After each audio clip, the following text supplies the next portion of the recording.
How are we now? Welcome to the shed. Well, a little bit of bad news. I've gone and dropped something on the fairing and undone all my nice little work that I'd done. So I'm going to have to redo that, unfortunately. 2 steps forward and 1 step back. So once again, it's out with the filler, out with the sanding sheets, do it all again, and hopefully this time we won't break it again. So I've primed it all again and just needs properly sanding and flattening now. It should look alright once the paint's on, I think. Okay, if you remember a little while back when I got this GSXR front end, the steering lock stop wouldn't let me turn the handlebars, so I ended up getting the grinder and cutting it off. Since sorted that, I've got those little rubber bungs that are fitted onto the fork, so I've now got a steering lock as such. So I thought I'd better set to and start grinding this protruding piece of aluminium that was still sticking out. Thought it looked a little bit ugly. I mean, it's going to be underneath the fairing, so you're not really going to see it, but I know it's there. So I'll set to with the flat wheel on the grinder, using a fairly light abrasive as such. I think it's about a 120 grit, and just started sanding away nice and gently.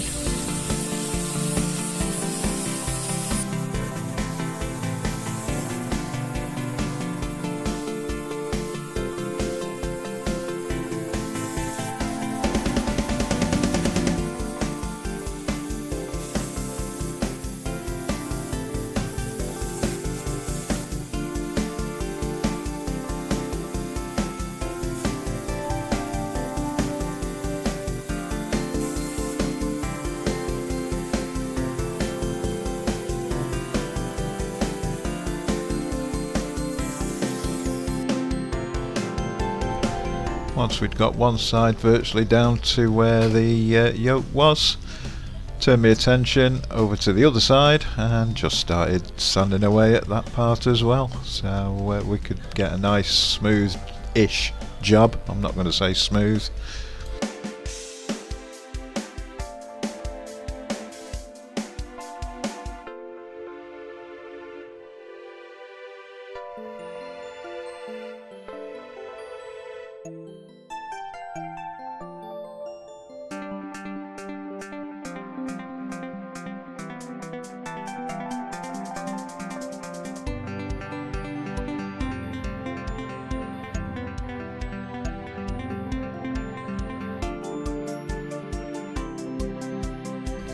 And we were back with the wet and dry paper. Started off on 240 grit, started rubbing that down, getting somewhere light now, then changed over to 1200 grit just to try and finish it off.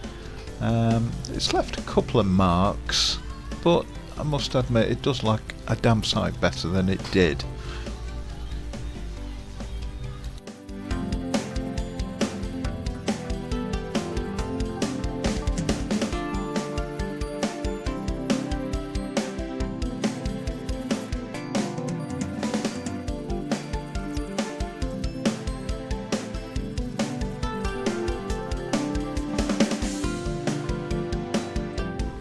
As you can see, there's still a couple of high spots here, so took out the file.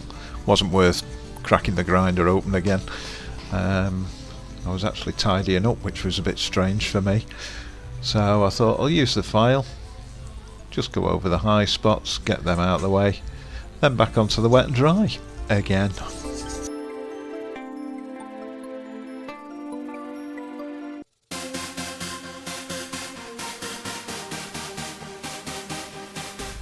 And once we'd got it to an acceptable-ish stage, it was out with the fine wire wool and the auto sol cleaner, just to try and polish it up and bring it up to a better standard, really. I mean, it's not perfect, but it looks a lot better. I'm going to polish all the forks up as well, because they look really nice. The guy that took them off his GSXR, it was a completely customised bike and it looked absolutely mint. Why he was breaking it, I don't know. I've got to paint the front wheel yet as well, to match the rear. I'm not going to polish the rear wheel, I'll be there all month. And I've got a couple of electrical gremlins that have raised their heads. The horn doesn't work now, again. And I've got a temperature warning light on the dash all the time. So I've obviously caught a couple of wires somewhere down the line, or I haven't connected them. So we'll check those out.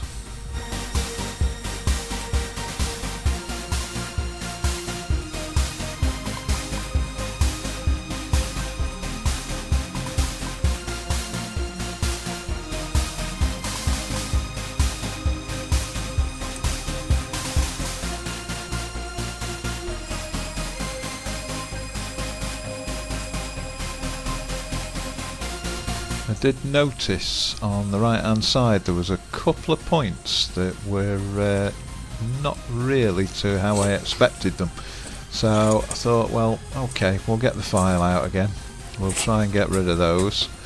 Once we'd used the file, we were then down to the 240 wet and dry and the 1200 wet and dry, and get it looking a bit more respectable. It doesn't look bad actually now, I'm quite chuffed with it, to be honest. It's a good job I don't have exacting standards. I'm very easily pleased.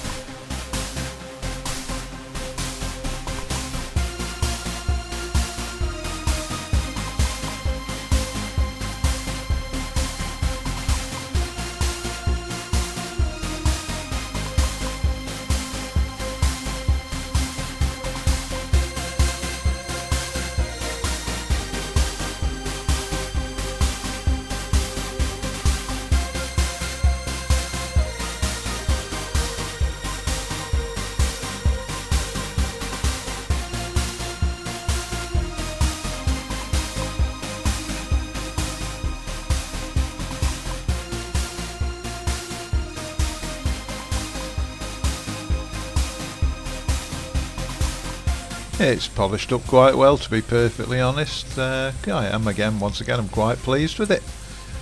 Thinking about paint, I was talking about Nardo Grey, but I've seen an SV650 with Nardo Grey paint. Wasn't impressed. So I've been looking at metallic emerald green, sort of a dark green metallic. We'll have a look at that in the future. So that's a quick update basically on where we're up to at the moment. Still not much progress, to be perfectly honest, but maybe in the next one, we'll see. All I can say is thanks for listening, thanks for watching, and we'll see you on the next instalment.